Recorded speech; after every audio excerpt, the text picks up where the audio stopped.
Okay, I welcome everyone to this special meeting of the Delray Oaks City Council. Can I have a roll call, please?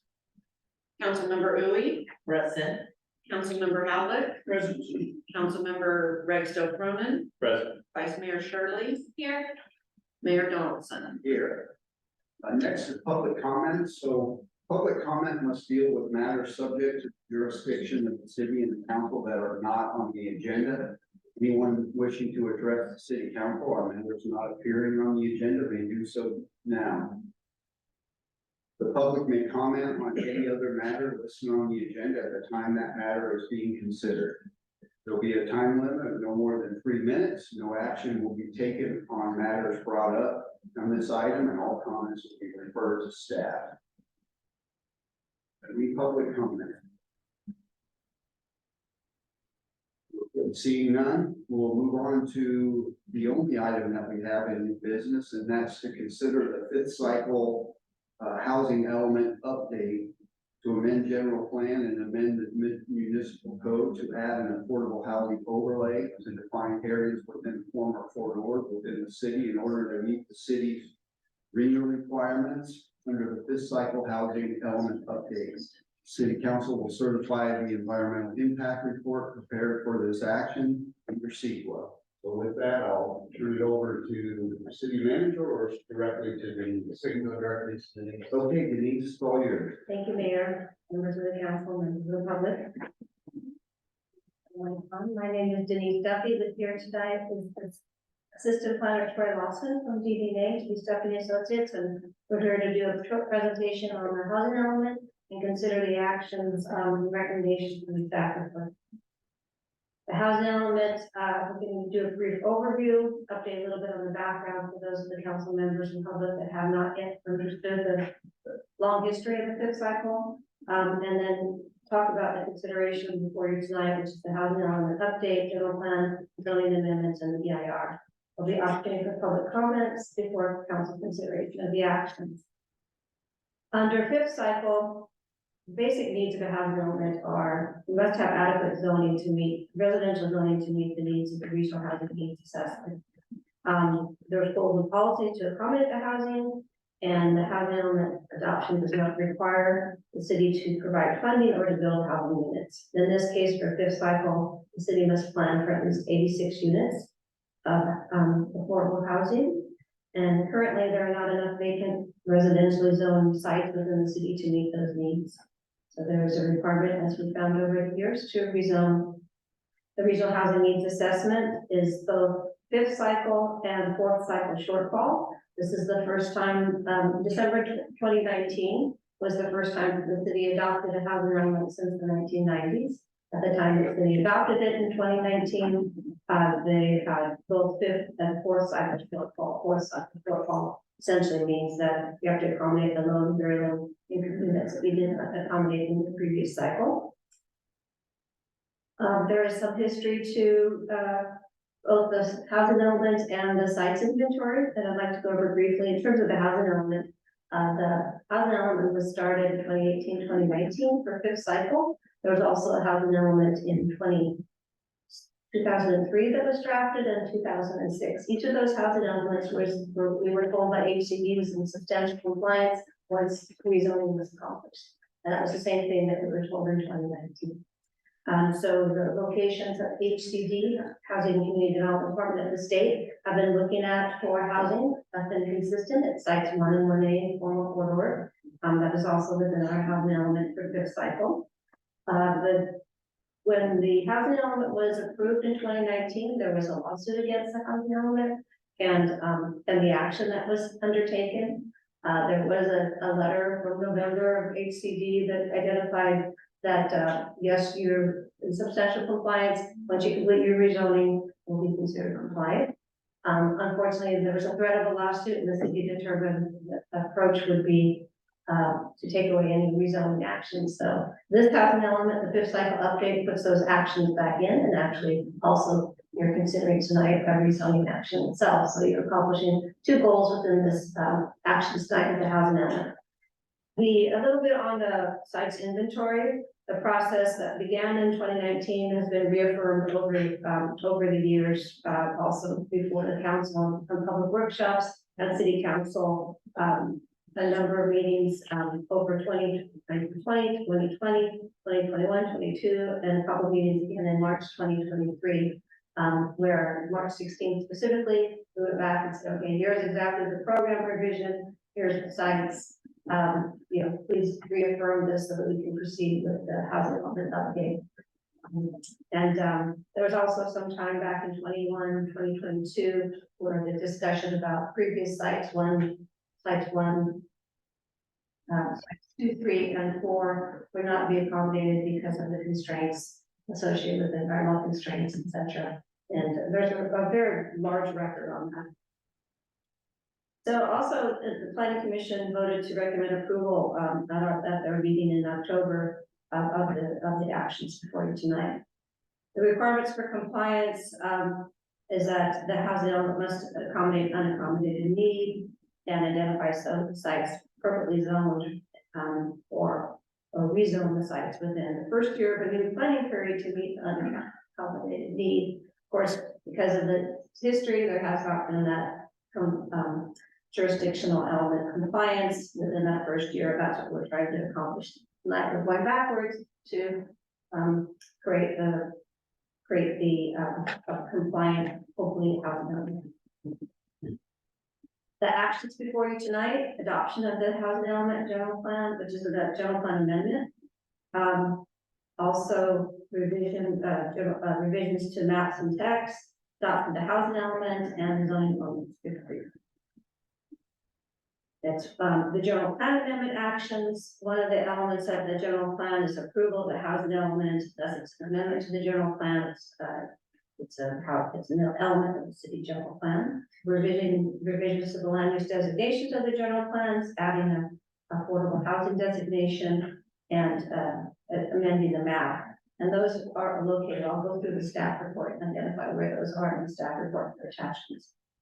The zoning amendment is adding a zoning designation for an affordable housing overlay zone, adding as an overlay zone to the district, and it would be amending the map itself through the reading of the approval of the first reading of the ordinance. The district itself is the purpose is to facilitate the development of affordable housing to meet the RHNA. It applies only to the city-owned sites 1 and 1A. The current zoning, the base zoning for those sites allows quite an extensive amount of development without any rezoning. The current base zoning, the general plan, commercial with visitor overlay and office professional. And what would happen if affordable housing development would come? There would be affordable housing allowed for an overlay zone through the overlay zone, or they can overlay on the commercial and mixed use. The key parameters for rezoning that is required for HCD because of our location, it's a minimum 20 acres to 25 dwelling units per acre, consistently allowing up to 35 feet, which is similar to the R2 zoning height limit, and specifically also the design review is allowed to be required. Design review is considered to be an approval. An overlay is applied to, in addition to the existing zoning, and to allow residential and increase the affordable potential.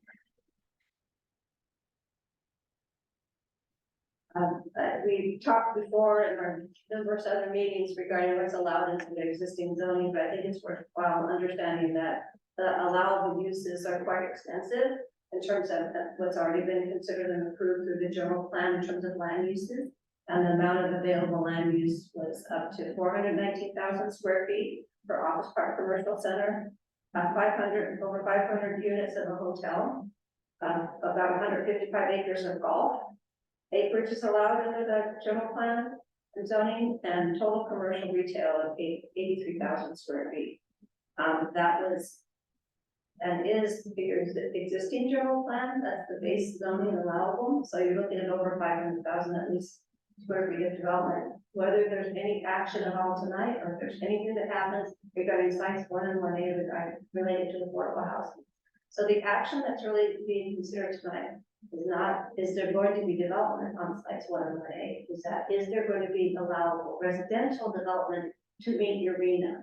Allowable, not proposed, not planned, not built, but are you willing to allow affordable housing in that location as well as the development that's already currently planned?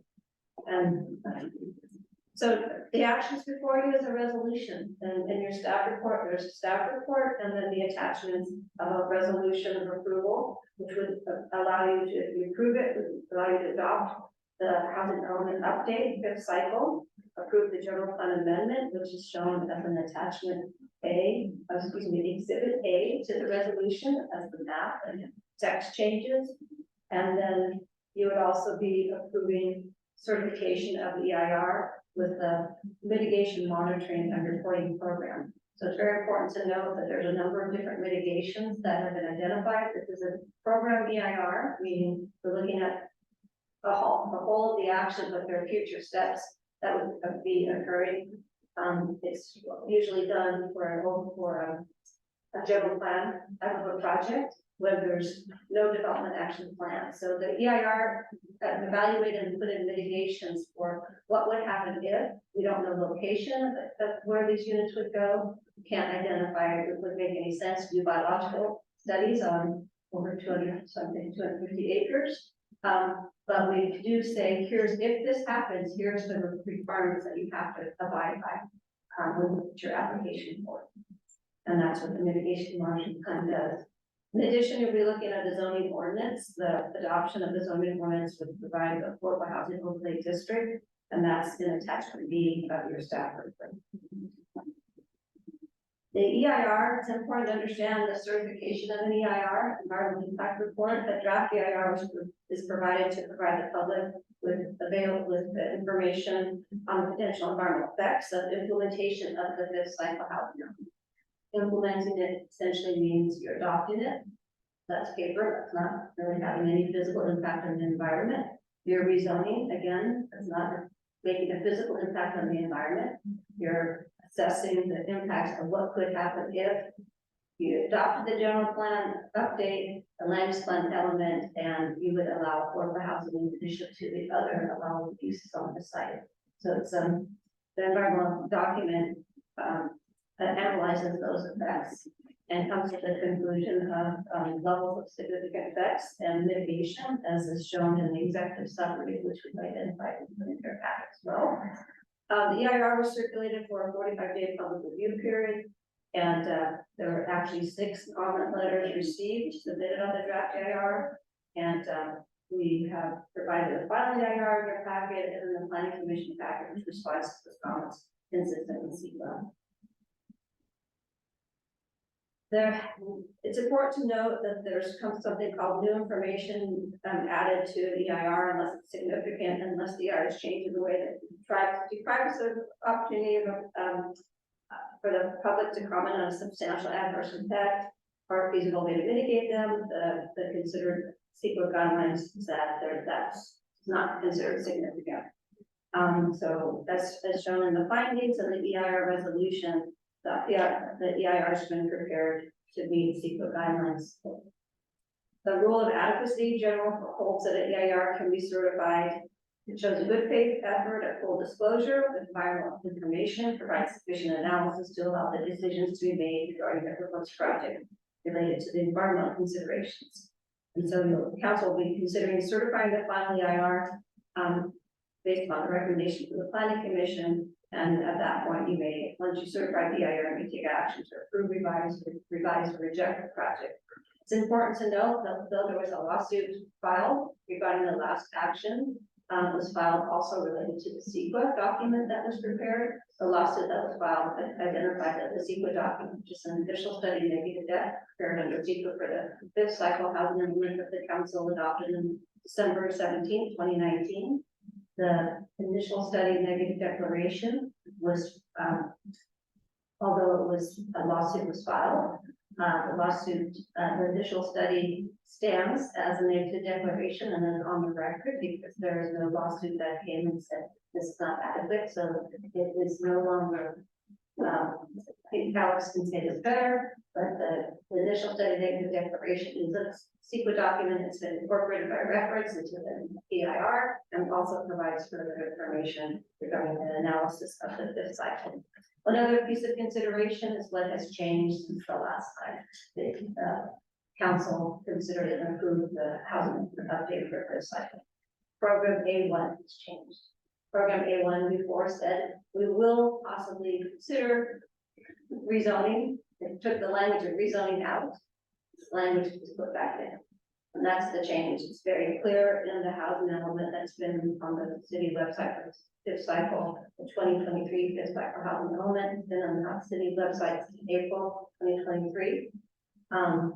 It shows in chapter 7 specifically what those changes are. Page and a half. It's also been before the council before on March 16th and March 28th for approval of what those changes were. Other items that have been approved through as a part of this process, in terms of, we talked already about the site locations that have been considered and the other sites were rejected. Recently, the Monterey County Airport Land Use Commission reaffirmed their decision that was made in 2019 that the amendments to the fifth and sixth cycle are consistent with the airport land use compatibility plan, and that's a requirement to be done prior to approval of the project. So we got the consistency determination on October 9th, 2023, and that resolution is in the record. And then, as mentioned, the planning commission voted to recommend approval to the council of the actions before you tonight. So, walking through the staff report, it's the final item. The staff report has the city council resolution. Exhibit A shows the amendments to the general plan and the map that shows therein and the text amendments. Exhibit B is an attachment which includes the final EIR executive summary, so you can identify mitigations and levels of impact after mitigation is employed, consistent with the findings and the EIR. And then Exhibit C is a mitigation monitoring and reporting program, also included as Appendix A of the final EIR, which identifies how mitigations will be implemented, reported on, and ensured that they'll be complied with. The attachment B is the draft affordable housing zoning ordinance overlay itself, which is the ordinance itself that identifies here's the designation and here are the design standards as reviewed on our September 19th meeting, and also the planning commission last week. The next step would be to, if you have any questions, happy to answer them, of course. Open public hearing and take public comments, close the public hearing, and then consider the information presented and council action. The consideration of actions would be adopt the resolution approving the 2023 fifth cycle housing element, the general plan amendment, and then MMRP, as well as certify the housing element update EIR. You would also be waiving first reading and introducing the ordinance to amend the municipal code pertaining to the affordable housing overlay zone, which attachment would be your staff report. That, any questions or open it up for discussion? Okay, thank you, Denise. I'll start over here at the end, Bill. Yeah, Denise and staff, thank you. This has been a long slog for you guys. You've stayed with it, and again, and also reaching out to our planning commissioners here to them here tonight. You guys have done a great job on all of this. The only real question that I have, and it's probably more than Alex or maybe John, is I know when you start messing with general plans, there's always a chance of a lawsuit or something floating up to the surface. I don't think this is a highly likely scenario, but is that something that we should be concerned with? It is, and it's addressed in the EIR. Okay. Thank you. Other than that, great job. I'm good. Thank you. Yes, ma'am. Thank you. Thank you, Denise, for your work on this. I know it has been a long time. And I want to thank the planning commission too. They worked really hard at reading through this document, and I enjoyed their meeting last week, and I appreciate their comments, and I see that they've been incorporated, and so I'm happy about that. And I did speak with city manager earlier today, so some of my questions have been answered. A couple things have come up. I'm just curious. I know I read in the staff report or someplace in the packet that, the comments were supposed to be sent to, or our replies to the comments were supposed to be sent back to those who commented, at least 10 days before the council meeting. I'm wondering if we received any comments based off our replies to the original comments. So the requirement under SECR is that commenters on responsible agencies are sent the comments 10 days before the decision is made on the action. So just the agencies Responsible agencies. responsible. Yeah. However, the comments were posted and sent to those people that responded by posting on the website. Yeah, I have not seen any other comments come in since then. since that was posted. Yeah, that's correct. So the end of the comment period was September 27th. We have not received any comments. In response to our request. Okay. So you have been here a long time, Denise, so if you just shed a little light, I'm curious. How come we never rezoned, many decades ago? Like, why are we in this position in that we just kept not completing our housing? Can you shed any light on that? Which time? Well, it seems like there's been no time. So in 1992, apparently there was a housing element that was approved. And Okay, that was the last time that the housing element was certified by the HCD. Although this is sort of just background information and not specific to the EIR or the action before you. Various times, the former reuse plan and the city general plan was amended in 1997. The amendment to the general plan was in anticipation of the core reuse plan being approved in 1998. So the general plan and the EIR were prepared on the full development of former corridor for commercial development as we identified here. The 1998, the city approved the general plan amendment with the and for determining consistency analysis was required. The development that was being considered at that time was commercial for housing and hotels and not residential. A redevelopment plan and an initial study ISMND, mitigating negative debt, was done in I think 2003 for thereabouts, which identified up to 200 units of residential property when the redevelopment agency was in place.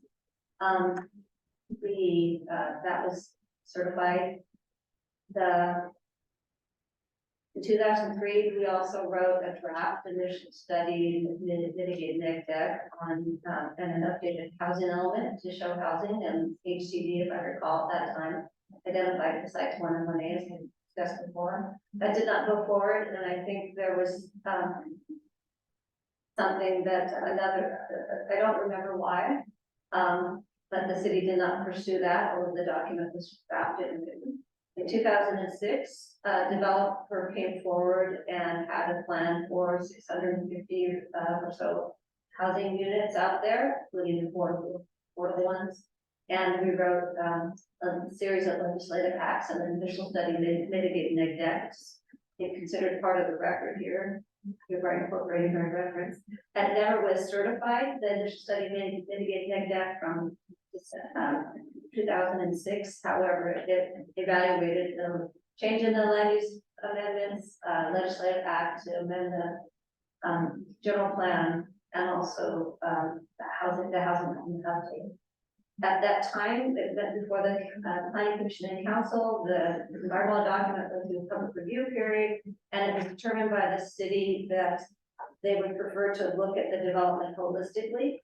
And so because of that, they put aside the housing element because it was also looking at the development itself. And so that caused that one to be delayed. Then there was no activity or action on housing element done until we brought it up again in the last decade. Yeah, so it seems to be seeing that it's fair to say that the state obviously is really looking for affordable housing, and so this is the first time we need to be serious about rezoning for affordable housing. Yes, I think we needed to be serious in 2019 and then got with spring, but yes, I. Yeah. Believe that. Okay, so once we, assuming we approve these tonight, when will we have a compliant fifth cycle of development?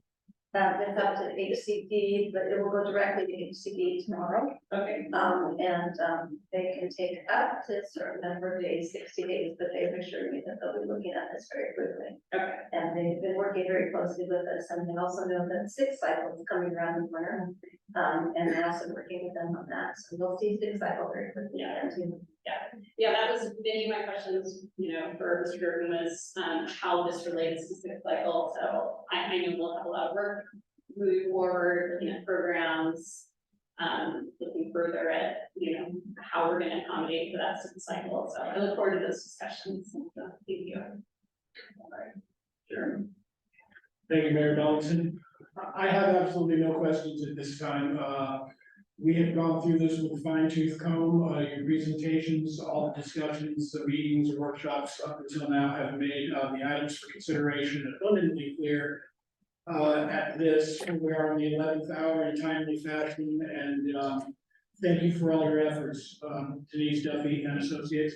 I'd like to first and foremost thank, though, just some general comments, the members of the community who both voiced their concerns and desires and how they'd like to see their city take shape by attending a public comment period over the course of many meetings and approaching me myself as I meander through the neighborhoods, as I'm sure they have my fellow council members, and really drawing from the community and expressing their wants and desires through their representatives. I'm proud to be a conduit for the community in that capacity.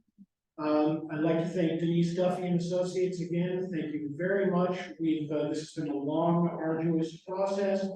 You have guided us through and navigated this road for us, left no stone unturned. You have been incredibly patient in explaining every last detail to us, keeping us on course, as you expressed just a little earlier in your presentation. Understandably, this is a very exciting time for our city. Amazing opportunities that not many cities in the state of California are afforded, certainly not here on the Monterey Peninsula. So it's perhaps very easy for us to get a little projected as to what will be. So far as, but thanks for keeping us focused on the matter at hand. I also physically attended the Planning Commission meeting in its last session, and thanks to them for their diligent work on this. And last but not least, our very capable staff, city management and staff in all of their efforts in this road that we've all traveled together. It's been a collaborative effort, and I thank each and every one of you. And I'm proud to be a part of the city moving forward in progressive fashion. Thank you. Thank you, Mr. Mayor. I just would like to echo the same sentiment from Councilmember because I really like just very thankful to all of us who are here, even in our community, for bringing this all together.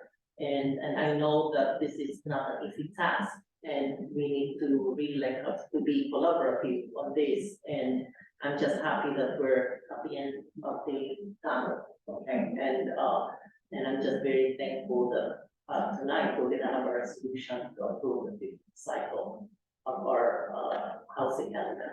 So thank you, Denise. Thank you to the council and to the planning commissioners and to the railroads. Thank you. All right, thank you. At this time, I'd like to take it out to the public. If there are any public comments or questions, now is your opportunity. Thank you. Michael O'Brien, I live on Work Avenue. I just have a couple of questions. One is, I saw on the monitor a while ago, it's 35 feet maximum size. Is that for the units themselves, or is that, I mean, that's 3 stories. And I think of, the housing, the affordable housing is being 2 stories at the maximum. Is that for something else, or am I missing something, or? Or could that be something built into, commercial property with a unit on top that could be 2 stories? I'm just a little confused about that. My second question is, if we didn't have Fort Ord and all the property out there, would our requirements be the same for the units? Or would it be drop down? If it's the same, where will we put them? Will we put them in commercial areas, build up there? Or- I'm not sure about all this, so that's my questions. Thank you, Mike. Denise, would you like to answer those? Sure, thank you. So Brian, in reference to the zoning question regarding height, the reference is within the zoning ordinance proposed, to be adopted, there's a 35 height limit, up to 3 stories, actually. At that zoning density, and that is specifically also the same height limit that's in your R2 existing zone.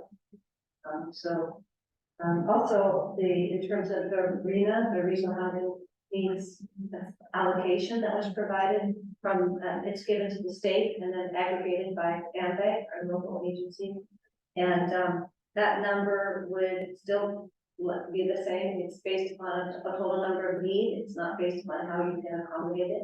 And many jurisdictions are facing uphill battles with trying to figure out how to accommodate their numbers. And if 6 cycles more and 7 cycle will be that much. Don't know where you put it. Okay, any other public comments? All right, I'll bring it back to the council, and I would just like to echo the comments of my fellow council members. A lot of work has been done, and you know, you could never thank folks enough. Members of the planning commission, members of the public, our staff, fellow council members, thank you for all the hard work that has been done. And with that, are there any further questions or comments amongst the council? If not, I'll accept the motion on this matter. Thank you, Mr. Mayor. I have a lengthy, multifaceted motion I'd like to make here, which is as written and as follows: that the motion that the city council consider approval of the 2023 fifth cycle housing element update to amend the general plan, also the zoning map and text accordingly, and to amend the Delray Oaks Municipal Code to add an affordable housing overlay zone to define areas within form Fort Ord within the city in order to meet our regional housing needs application requirements under the fifth cycle housing element update. And also in tandem that the city council certifies the environmental impact report prepared for this action under the CBO. Okay, do I have a second? Second. Okay, all in favor, say aye. Aye. Any opposed? Okay, motion passes unanimously. Once again, great work on this across the board. Yeah. Oh,